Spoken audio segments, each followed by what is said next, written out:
71वे आंतरराष्ट्रीय बॉक्सिंग सर्तींत वांटो घेवंक भारताचो पंगड बल्गेरियांत गेला.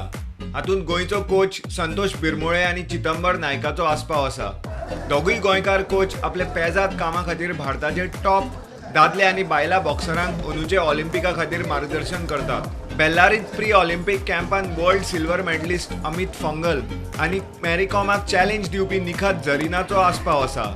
अशे पेजाद गोंयकार कोच संतोष आनी चिदंबर हेर कोचा खातीर एक उदाहरण. तशेंच गोंयच्या उदेंत्या बॉक्सरांकूय आतां टॉप लेवल ट्रेनिंग दिवपी कोच राज्यांतूच तयार जाल्या ही गजाल बॉक्सिंग मोगी पालक आनी हेर संस्थांक उर्बा दितली हातूंत दुबाव ना. आनी एक बेस बरी गजाल गोंयचें नांव वयर काडटा ती म्हळ्यार गोंय बॉक्सिंग संघटनेचो उपाध्यक्ष लॅनी दगामाक आंतरराष्ट्रीय ऑलिंपिक कमिटीन अंदूच्या टोकियो ऑलिंपिक्सा खातीर एक म्हत्वाची जबाबदारी दिल्या. गोंय बॉक्सिंग म्हळ्यार पॉझिटिव्ह गजाली आतां घडटा. फुडारांत हो खेळ घराघरांनी पावचो म्हूण एक लीगूय सुरू जावपाचो आसा. बॉक्सिंगाक फुडार पेजाद हें चित्र आतां दिश्टी पडटा. प्रुडंटा खातीर नीरज प्रभू.